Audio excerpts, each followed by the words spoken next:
Chief Justice Roberts, Vice President Harris, Speaker Pelosi, Leader Schumer, Leader McConnell, Vice President Pence, and my distinguished guests, my fellow Americans. This is America's day. This is democracy's day, a day of history and hope, of renewal and resolve. Through a crucible for the ages, America has been tested anew, and America has risen to the challenge. Today, we celebrate the triumph not of a candidate, but of a cause, the cause of democracy. The people, the will of the people has been heard, and the will of the people has been heeded. We've learned again that democracy is precious. Democracy is fragile. And at this hour, my friends, democracy has prevailed. So now, on this hallowed ground where just a few days ago, violence sought to shake the Capitol's very foundation, we come together as one nation, under God, indivisible, to carry out the peaceful transfer of power as we have for more than 2 centuries.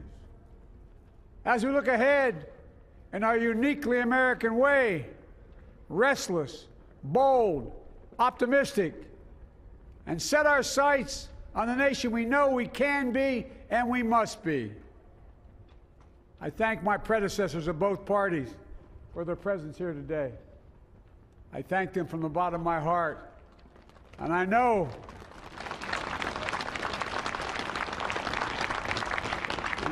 the resilience of our Constitution and the strength of our nation, as does President Carter, who I spoke with last night, who cannot be with us today, but whom we salute for his lifetime in service. I've just taken the sacred oath each of those patriots have taken, the oath first sworn by George Washington. But the American story depends not on any one of us, not on some of us, but on all of us, on we, the people, who seek a more perfect union. This is a great nation. We are good people. And over the centuries, through storm and strife, in peace and in war, we've come so far. But we still have far to go. We'll press forward with speed and urgency, for we have much to do in this winter of peril and significant possibilities. Much to repair, much to restore, much to heal, much to build, and much to gain. Few people in our nation's history have been more challenged or found a time more challenging or difficult than the time we're in now. Once-in-a-century virus that silently stalks the country. It's taken as many lives in 1 year as America lost in all of World War II. Millions of jobs have been lost. Hundreds of thousands of businesses closed. A cry for racial justice, some 400 years in the making, moves us. The dream of justice for all will be deferred no longer. A cry for survival comes from the planet itself, a cry that can't be any more desperate or any more clear. And now, a rise of political extremism, white supremacy, domestic terrorism, that we must confront and we will defeat. To overcome these challenges, to restore the soul and secure the future of America, requires so much more than words. It requires the most elusive of all things in a democracy: unity. Unity. In another January, on New Year's Day in 1863, Abraham Lincoln signed the Emancipation Proclamation. When he put pen to paper, the president said, and I quote, If my name ever goes down into history, it'll be for this act, and my whole soul is in it. My whole soul is in it. Today, on this January day, my whole soul is in this, bringing America together, uniting our people, uniting our nation. And I ask every American to join me in this cause.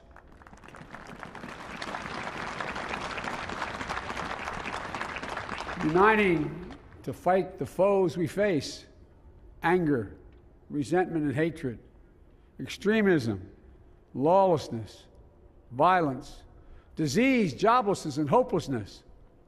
With unity, we can do great things, important things. We can right wrongs. We can put people to work in good jobs. We can teach our children in safe schools. We can overcome the deadly virus.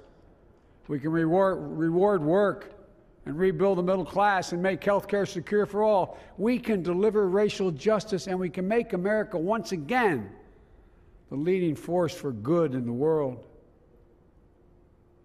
I know speaking of unity can sound to some like a foolish fantasy these days.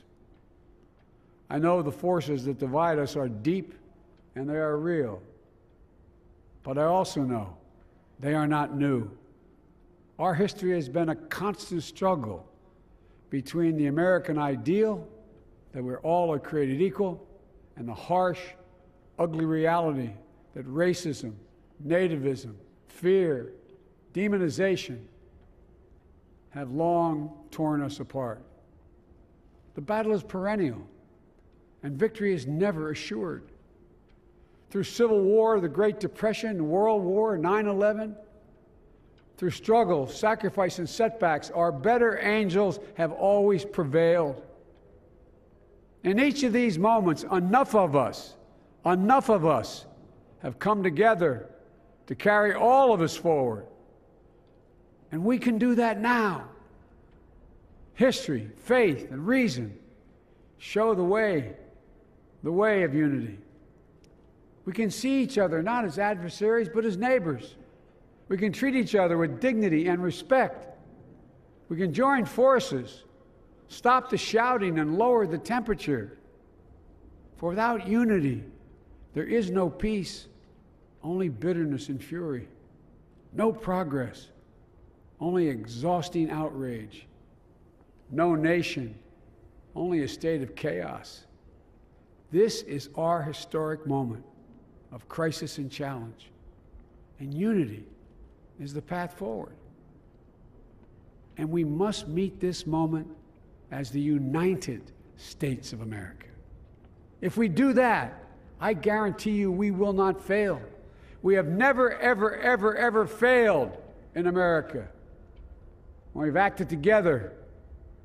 And so today, at this time, in this place, let's start afresh, all of us. Let's begin to listen to one another again, hear one another, see one another, show respect to one another. Politics doesn't have to be a raging fire, destroying everything in its path. Every disagreement doesn't have to be a cause for total war. And we must reject the culture in which facts themselves are manipulated and even manufactured.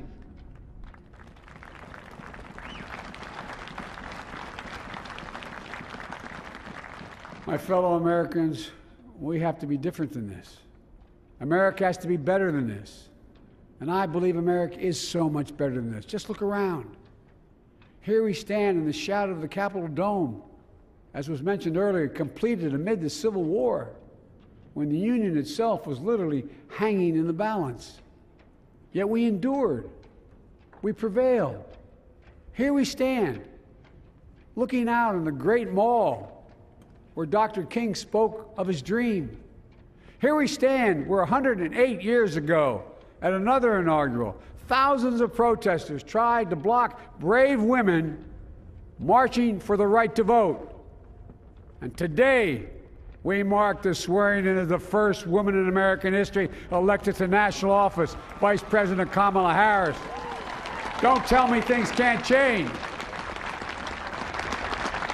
Here we stand, across the Potomac from Arlington Cemetery, where heroes who gave the last full measure of devotion rest in eternal peace. And here we stand, just days after a riotous mob thought they could use violence to silence the will of the people, to stop the work of our democracy, to drive us from this sacred ground. It did not happen. It will never happen. Not today, not tomorrow, not ever. Not ever.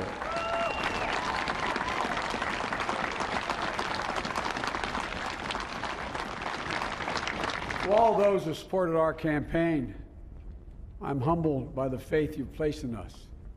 To all those who did not support us, let me say this. Hear me out as we move forward.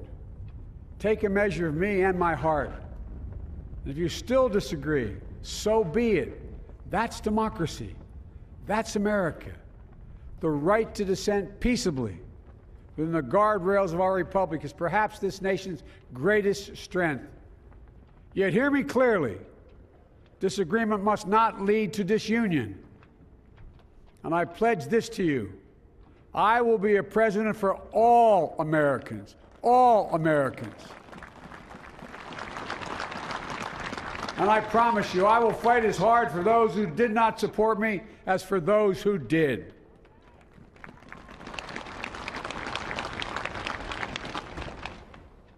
Many centuries ago, St. Augustine, a saint of my church, wrote that a people was a multitude defined by the common objects of their love. Defined by the common objects of their love. What are the common objects we as Americans love that define us as Americans? I think we know. Opportunity, security, liberty, dignity, respect, honor, and yes, the truth. Recent weeks and months have taught us a painful lesson. There is truth and there are lies. Lies told for power and for profit. And each of us has a duty and a responsibility as citizens, as Americans, and especially as leaders. Leaders who have pledged to honor our Constitution and protect our nation, to defend the truth and defeat the lies. Look, I understand that many of my fellow Americans view the future with fear and trepidation. I understand they worry about their jobs. I understand, like my dad, they lay at bed at night, staring at the ceiling, wondering, can I keep my health care? Can I pay my mortgage? Thinking about their families, about what comes next. I promise you, I get it. But the answer is not to turn inward, to retreat into competing factions, distrusting those who don't look like you, or worship the way you do, or don't get their news from the same sources you do. We must end this uncivil war that pits red against blue, rural versus urban, conservative versus liberal.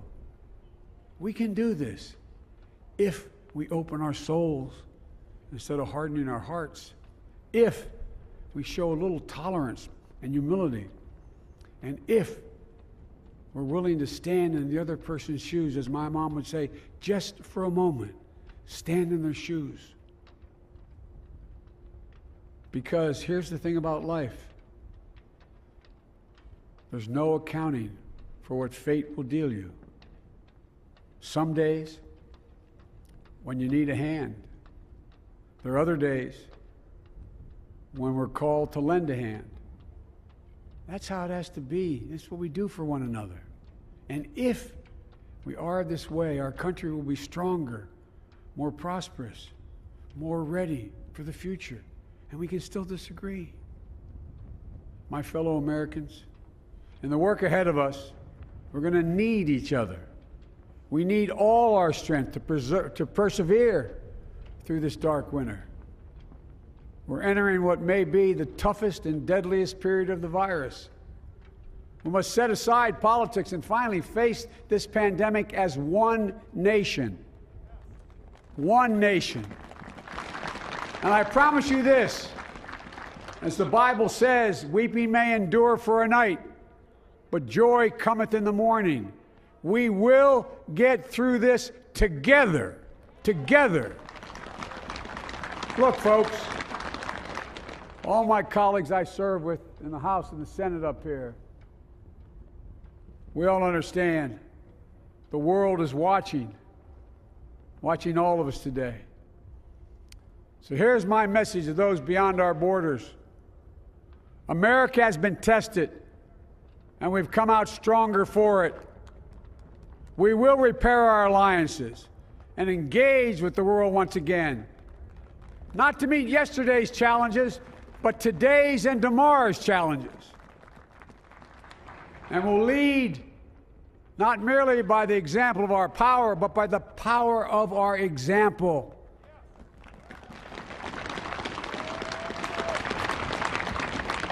We'll be a strong and trusted partner for peace, progress, and security.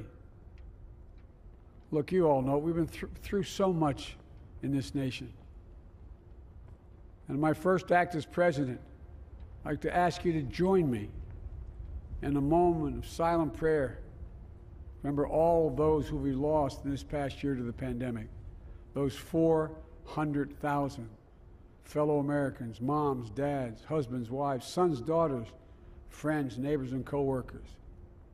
We'll honor them by becoming the people and the nation we know we can and should be. So I ask you, let's say a silent prayer for those who've lost their lives and those left behind, and for our country.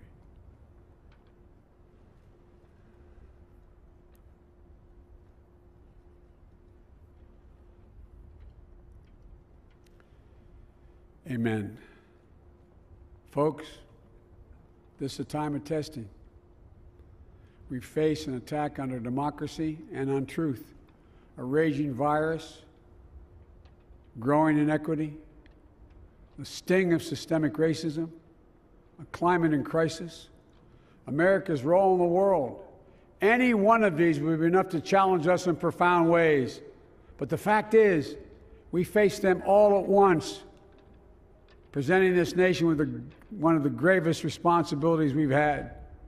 Now we're going to be tested. Are we going to step up, all of us? It's time for boldness, for there's so much to do. And this is certain. I promise you, we will be judged, you and I, by how we resolve these cascading crises of our era.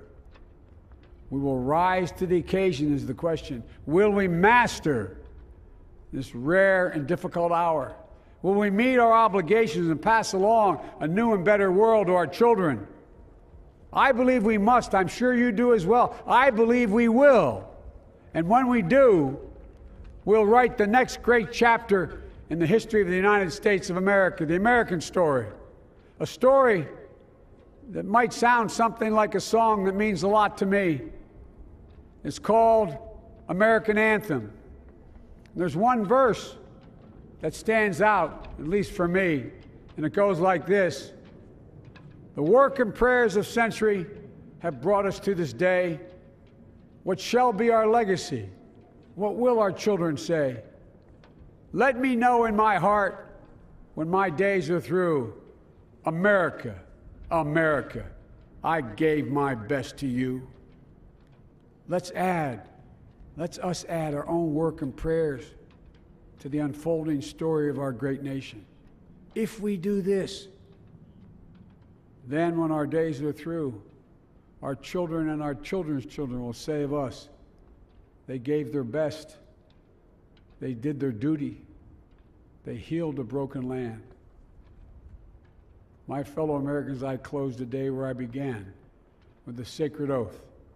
Before God and all of you, I give you my word. I will always level with you. I will defend the Constitution. I'll defend our democracy. I'll defend America. And I will give all of you, keep everything I do in your service, thinking not of power, but of possibilities, not of personal interest, but the public good. And together we shall write an American story of hope, not fear, of unity, not division, of light, not darkness, a story of decency and dignity, love and healing, greatness and goodness. May this be the story that guides us, the story that inspires us, and the story that tells ages yet to come that we answered the call of history. We met the moment. Democracy and hope, truth and justice did not die on our watch but thrived. That America secured liberty at home and stood once again as a beacon to the world. That is what we owe our forebears, one another, and generation to follow. So, with purpose and resolve, we turn to those tasks of our time, sustained by faith, driven by conviction, and devoted to one another and the country we love with all our hearts. May God bless America, and may God protect our troops. Thank you, America.